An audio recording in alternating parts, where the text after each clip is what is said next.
او دلته به زه یو قیمتي نصیحت ټولو مسافرو ته وکړم او ورسوئ زما د نصیحت چې څومره یې رسولی شي هغه دا چې دا سختې دا د ژوند سره تړلی شوي دي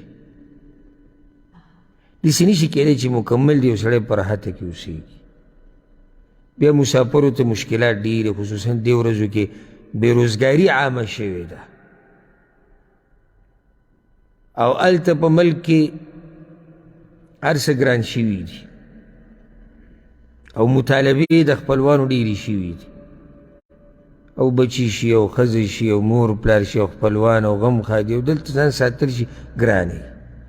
او به کې کار نه که کار یې یو څو ورځې بیا سې ناستي پای کې بیا دلته د چې کوم خپله خرچه شي او د کور شي او د اوسېدو شي دا مسلې هله یو انسان په ټینشن کې ورچې او ژوند وله لنډ تنګ کې کله چې سړی د الله د دین نه خبر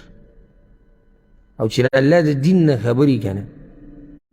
او په تقدیر باندې مضبوط ایمانی او 15 وخته مونځ کوي او تهجد کوي او د قرآن تلاوت کوي او اذکار کوي نو په دې قصو دی نه ګډوډ کېږي لکه چې د زړه مطمئني چې څه زما په نصیب کې د هغه به ماته میلاویږي او چې کله الله وغوښته ماته به میلاو شي زه به خپل محنت کوشش کوم که څه په لاس رالو یو ښه ده که رانلو یو هم ښه ده لکه زما په نصیب کې نه خو دومره وهمونه او سوچونه او ټینشن چې سړی د ځان نه لیونی جوړ کړي دا صحیح طریقه نه ده او د دغې د لاسه بعضو پکې ځانونه وجلي دلته یې ځانونه وجلي ځانونه یې پانسي کړي دي او چا څه خوړلي او چا څه خوړلي ولې وایي کار یې نه نو کار یې نه ته ځان وجلي یا غریبي او ته به خودکشي کوې نو دا ټینشن دا وهم او دا قسمه خبرې سړي ته هله ډېرې شي چې کله سړی د الله په دین باندې نه پوه نورې موجري زه دا نه یم چې صرف دا یو وجه ده خو یو وجه یې دا ده او دا غټه وجه ده چې کله سړی د الله په دین نه پوه چې کله د الله په دین پوهه وي او د دین سره یې تعلق و زړه به دې مطمئن دا یو نیم سم داسې لیونۍ ګډې وډې شروع کړي لکه اوس مثال کې کار لړ کار صحیح نه او بس بلډ پریشر به یې ختلی او چغې به ووایي او جګړه اور بس زمونږ غریبي ده موږ تباه شو موږ برباد شو لکه لږ صبر وکړه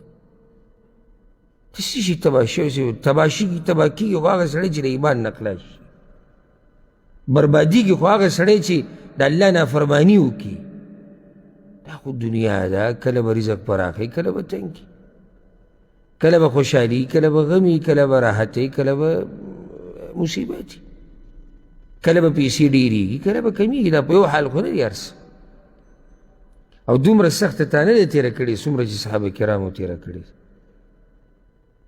او څومره چې رسول صلی وسلم تېره کړې به دومره نعمتونه کې به یو نیم ځانه سم لیونی جوړ کړې بعض راشي وي دا به کېږي څه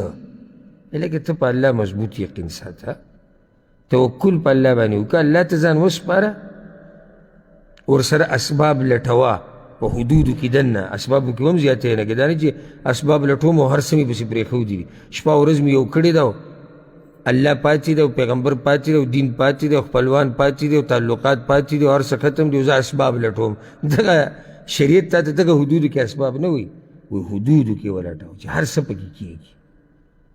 او بیا هم تا ته رزق په لاس رانغی بس صحیح ده په دې کې به خیر او دا ما تاسو ته څو بیانونه کې ویلي چې په دې ټکي ځان عادت کوي چې په دې کې به خیر داسې موږ دلته درس کې ټول په اسانه ووایو دې کې به خیر وي داسې ورته خوشحاله شو